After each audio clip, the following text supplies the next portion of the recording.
Good evening and welcome to New York City Atheists live on tape, brought to you by New York City Atheists Incorporated. I am your host, Dennis Forbitz, David Letterman of the Hopelessly Damned, and I approve this message. The last time we had our guest, Dr. Peter Brancasio, we just didn't have enough time to get in all the question and answers, and in fact all of the lecture that he had prepared. So basically what we covered was the Old Testament, and I think this time we're going to be picking up where you left off, dealing with the New Testament, and it's, I guess it's getting its inspiration from the Old Testament. But if I can just take a second and put in a plug, this is why if you're watching the show, you should get involved, because we get so many people down here, and we have such interesting guests, and people start asking questions, and we don't have enough time to get all the stuff into one show, so we've got to kind of do more than one show for each subject and guest. And in any case, I just want to give you a little background before I introduce him. And we have members of we have independent reporters here tonight, and apparently we also have the police after us too. So, but as such, our guest is wired like a Christmas tree and set to go off. So. But I just want to give you a little bit of background for those one or two of you who didn't watch the last show.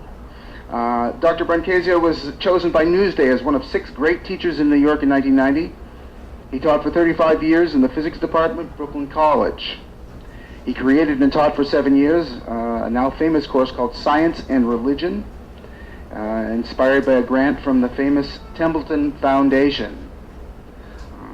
He is the author of the book, The Bible from Cover to Cover, which I am now about halfway through and totally recommend. I don't know if we can get a close-up, Joe. We'll try to get a swoop. Sorry if we're making you dizzy out there in television land. I'm about halfway through this. It's a great book. I recommend it. And as I said to him before the show, I pay him the highest compliment I can pay any author. It is now splattered with steak sauce. So, without any further ado, I think we should just Peter come out. Okay. And it's interesting because the Jews themselves believed in 2 gods, at least 2 gods. If you go back into the Old Testament, you find that the Jews worshipped El, who is referred to, in other words, when you read the text in the Hebrew, there are 2 names for God. One is Elohim and one is Yahweh. And it's come to us say, well, those are just names we use interchangeably. That's not true at all. Elohim was the high god of the creator god of the Canaanites. And Yahweh was the local god of the Jewish people. So in other words, you had a high god and you had a tribal god. And so there were 2 separate gods. One was the high god that was the creator above everything, and the other was the local god who was the one who took care of your personal needs. There was a huge battle, not physical battle, but conflict in Jerusalem, I guess around 620 or so, between these 2 competing groups. Scholars refer to them as the pagan Yahwists. They were pagan because they worshiped more than one god, but they worshiped Yahweh as their special god. And the Yahweh alone group, the ones who said Yahweh is the only God. So in the Bible, when it says, the Lord is my God, this is a translation of Yahweh is Elohim. Okay, so what they did was to take 2 separate gods, Yahweh and Elohim, and to merge them into one. And this is where monotheism comes from. Right? Now, you say, well, how many gods are there really? Well, of course, the prevailing opinion in this room is 0, okay? But the next best choice is either one or many. Now, it's surprising how many different groups in history believed in 2 gods. A creator God, who is above it all, and a local God. And in a way, that makes a lot more sense. Because as we've learned, the universe is an enormous, enormous place. It is extremely complicated. If you've ever studied relativistic quantum mechanics or particle physics and say, well, this all came, or DNA, for example, this came out of the mind of God who says that you should not eat ham. Or that if you ask him nicely, he will help your basketball team win. So the idea, I mean, you can see that people who believe need a personal God. I mean, that's what God is for. As I said, this is one of the disadvantages of atheism. If you're in an airplane and you look out the window and the wing, you know, the engine is on fire, the ones who can pray are the lucky ones on that plane. You know, they're the ones who have some sort of psychological cover for what's about to happen to them. But on the other hand, I've always raised the question of why is monotheism, given that you have to believe in something, why is monotheism better than polytheism? Doesn't it make more sense that there would be a race of gods rather than just one? I mean, after all, God, as he is pictured to us, has no life whatsoever. He has no friends. He's just up there. He's got no history, whereas the gods of the Romans, the gods of the Greeks, they had a whole society up there. And that makes a lot more sense when you think about it. Now, I think one of the beauties of Christianity is that Christianity is really a polytheistic religion. Right? Judaism gives you this one, not very friendly God, who is sort of, when you picture the Jewish God, he's kind of scowling all the time, you know.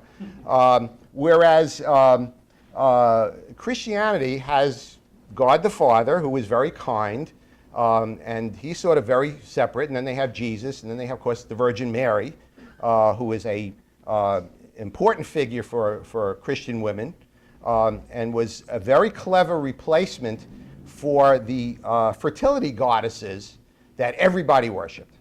So we do away with fertility worship. We don't worship fertility. We worship Mary instead.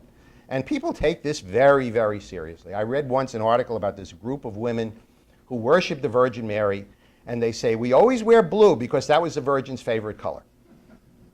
Now, how they know that? Well, just go into any church, and she's always wearing blue.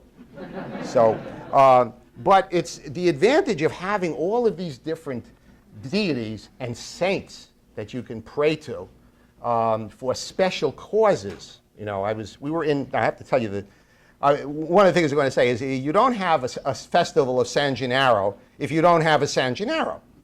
In other words, you need a saint, and one of the beauties of Christianity is it has all these saints, and you have all these celebrations.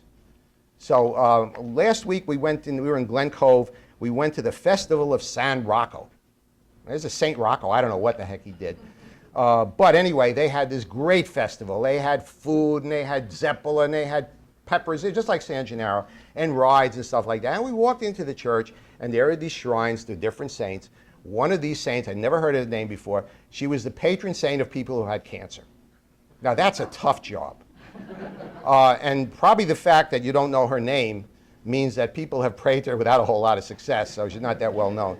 But there is a great advantage to having a polytheistic religion because it gives you, I mean, the gods then have specialties, and you can deal with them. So, anyway, Christianity has come down to us. As I said, it was not the invention of a single person. It was not created by Jesus. It was not created by Paul. It was created by a committee. And basically, they did a pretty good job of it as far as Christians are concerned. Right? So, anyway, these are the things that you get out of reading the New Testament. Basically, when you read between the lines, when you read what critical scholars have to say about it, you find it's quite more fascinating than you would think. Okay, I think I'll stop here, and thank you. We'll leave it over for questions. Okay. Take questions?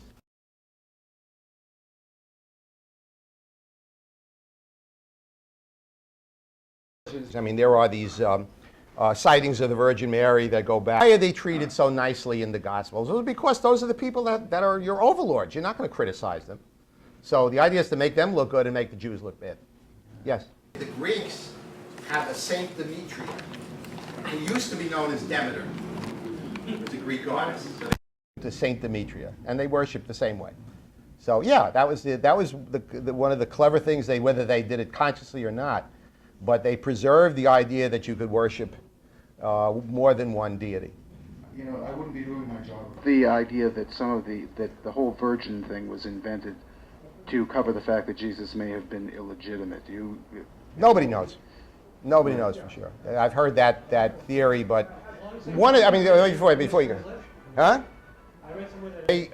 Matthew considers it to be a prophecy. He says in so many words, in the book of Isaiah, it says, a virgin shall give birth to a child and name him Emmanuel. Okay, now of course, he was named Jesus, so right off the bat, this doesn't make That kind sense. of gives it away. Yeah, it does. But it says, it's a young woman will give birth, and he was talking about something specific to Isaiah's time. I guess it was the kingdom of Israel was about to be invaded, and so the king goes to Isaiah and says, "What do I do now?" And Isaiah says, "Do nothing, because in the time it takes for a child to learn how to speak, the problem will go away." So basically, he says a young woman will give birth to a child. They will name him Emmanuel, and before he has reason, the problem will disappear. So Matthew, as he did with many things, just plucked these lines out of the Old. He just must have scoured the Old Testament back and forth, picking out lines and then writing stories around them to show that Jesus was a fulfillment of prophecy. That's typography, isn't it? Is that what That's what they call it, yeah. Somebody from this side. Yeah. The comment that you made about Jesus being apocalyptic. Yeah. One possible theory, however, you're aware of the fact that even before Jesus and Jesus himself and the Gnostics later on were really into a self-awareness of The Christ. Gnostics were, yeah. No, so was Jesus, Yeah. perhaps, and also the Essenes and a number of other members of the Jewish community at that time. And following the thoughts of, for example, Abraham Maslow, that these people who were self-actualizing and therefore were giving their community information about what it's like to be a self-actualized or transcendent human being. Mm-hmm. And this thing got perverted into a religion. Gnosticism precedes Christianity, and that's what Gnosticism was about. It really was about self-actualization. And it's interesting that if you read the Gospel of Thomas, it's a Gnostic gospel. Jesus is portrayed as a Gnostic. He talks about secret knowledge, and if you know the beginning, you will know the end, and all of these mystical statements about knowing yourself. And so this was another version of Jesus written by a Gnostic. So again, it's, Yes? My question is about the historicity of Jesus, which you started with. Yeah. You mentioned some expert in the field. I'm not familiar with that person, but there are two others that come to mind, Robert Price and Acharya S., who've written a lot about this. Acharya S. is she's actually, she studies mythology, and Yeah. she wrote a book, I think it's called Sons of God, where she lists 16 such messianic characters in history. And there are a lot of things that are common, with Jesus, like with Buddha. Like they were all born a virgin. Like in Buddha's case, he was born on the side of his mother. There's a story, yeah. And there's so many things in common, and so I was wondering if maybe you dismissed it offhand. How much? I mean, there's no doubt that there was a person called Jesus. It was a very common name in Galilee at that time. Yeah. But I mean, it's also possible that that the myth was created over time and culture evolved. You also mentioned later that philosophy. Okay. Can I just finish it up? Wrap it up? Yeah. You mentioned that the philosophy is too cohesive that it couldn't have been invented by a committee. But there are cohesive philosophies like Hinduism, for example, that it evolved over time, and culture has a tendency of doing that. But this is over a period of 50 years. Hinduism evolved over a very, very long period of time. But Christianity just suddenly appeared within, Jesus supposedly died in 30. By 45, there was a Christian community in Rome. Okay? And there were Christian communities in Antioch and various places. And it's hard to figure out how people could get together, create a myth, and then have it, spread around in so many different areas. I mean, as I said, people did not move around that easily in those times, and people were not literate. So a lot of what was passed along is word of mouth. But nevertheless, I still think there has to be a historical person behind it who bears very little resemblance to Jesus Christ, as he has been, as he has evolved over time. Yes? Just a point of information, I thought that Christians, Gentiles were synonymous. No. So maybe Well, now they are. Gentiles, yeah, but Well, who are the Gentiles? there are Gentiles and there are Jews. One division. If you're not Jewish, you're Gentile. Well, that's if you're Jewish, you look at it that way. But in those days, Gentiles were, well, still, actually, that's right. At that time, a Gentile is anybody who wasn't Jewish. So it covered. What's that? Yeah, right, right. So that was the original division of it. Right, yes? You mentioned that there were two names that were given to God. Yeah. Yahweh and Elohim and Yahweh.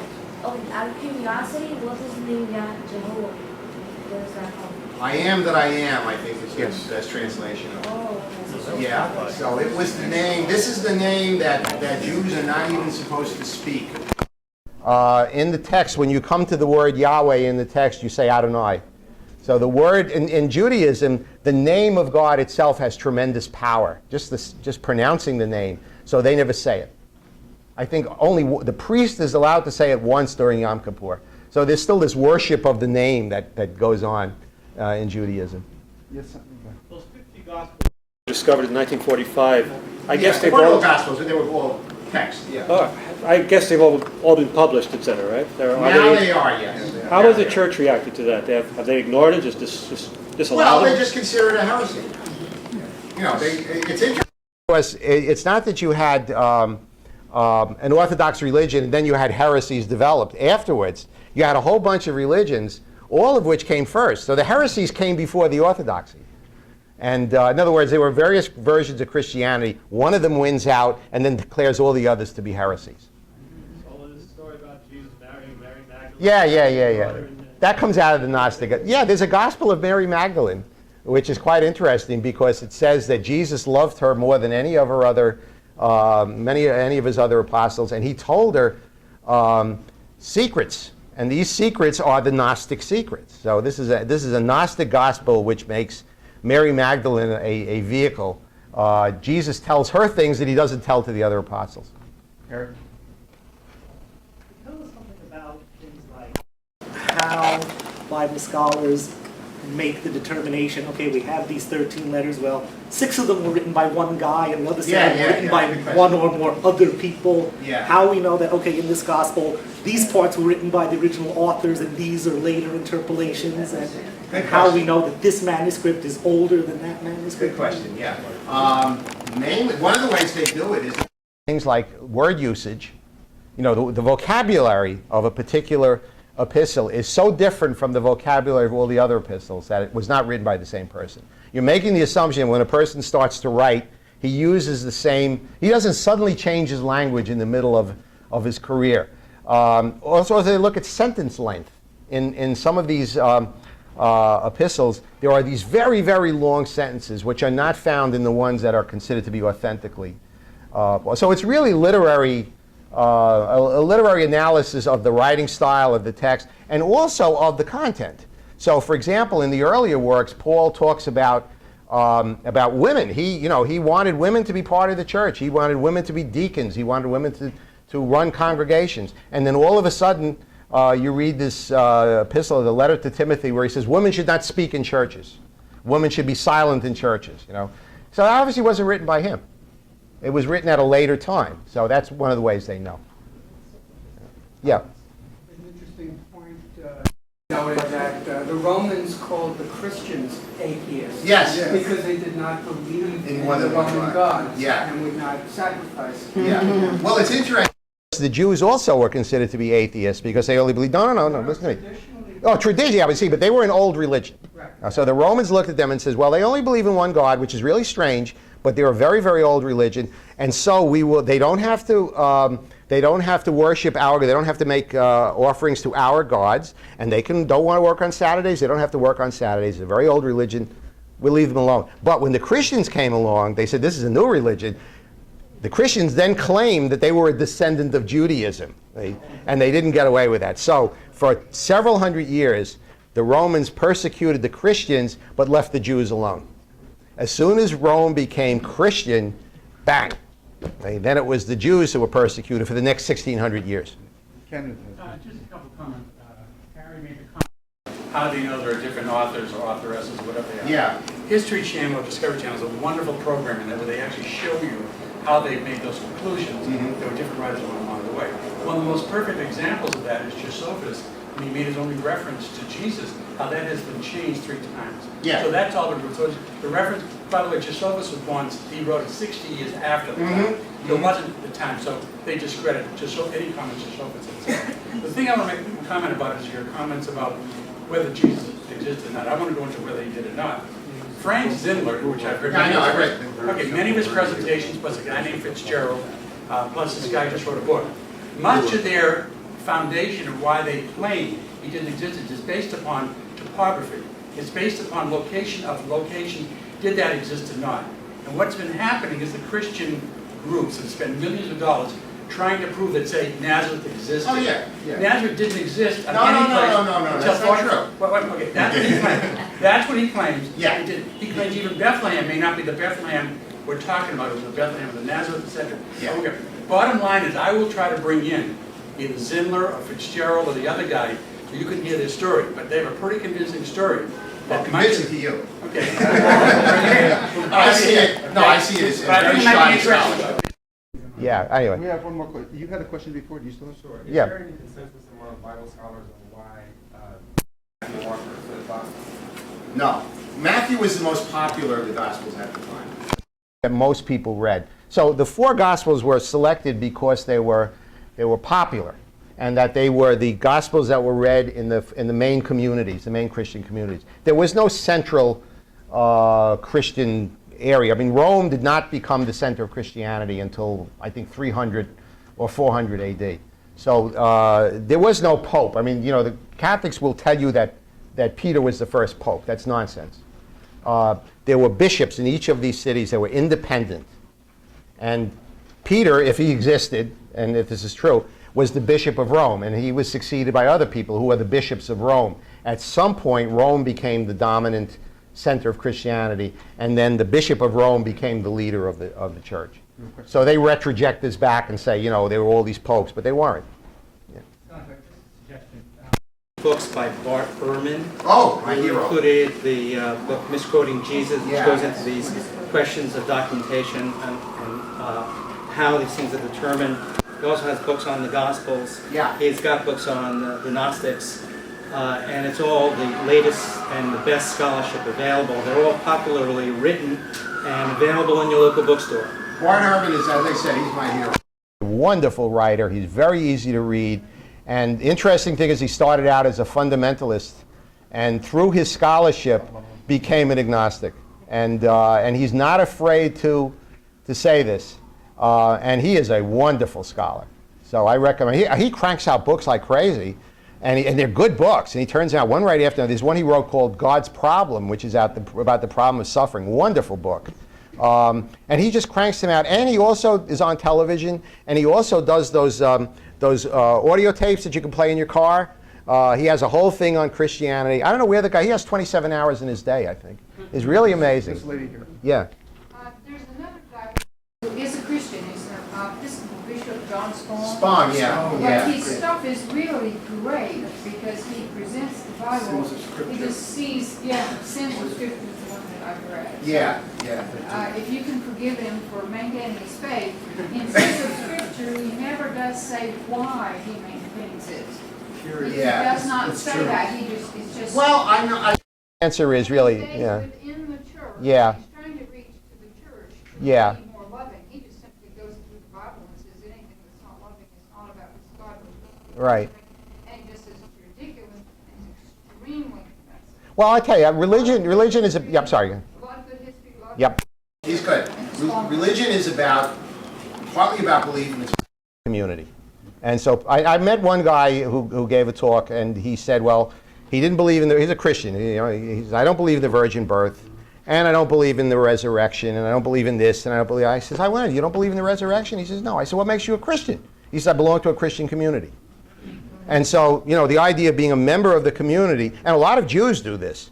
They go to synagogue, and you'll find more atheists in a synagogue on a Saturday than you'll find in this room sometimes. Somebody who has to ask a question. Yeah. I've heard that something like 40 or 50% of nuns don't believe in the virgin birth. Well, they may have a reason to. I don't know. Yes. Yeah, well, I was going to point out that so much of what people think is traditional Christianity was really invented by Constantine when he converted the Roman Empire to Christianity. For example, people think that the cross is a sign of Christianity. The cross was a Roman symbol. It was a little different. It had a spear typically at the top. And it was a Roman symbol, and most Christians just were disgusted at the very thought of the cross because that was the place where their Lord Jesus died. That's right. And their symbol of Christianity for about 300 years after the crucifixion was a fish. Because the Greek word ichthys, which is the word for fish, meant in Christ our Lord find resurrection, or etc. And also Jesus said to Peter, I will make you a fisher of men if you come with me. Yeah. And a good Christian, prior to the official conversion of the Roman Empire to Christianity, was supposed to constantly be a proselytizer all his life. Sure. And with the official conversion to Christianity, the cross became the adopted symbol, but primarily so that the Roman Christians would see the new religion as something acceptable. It's the same as before, except we just took the point off. Right. And put this dead body on it, right? Eusebius was you find they knew nothing about it. Just no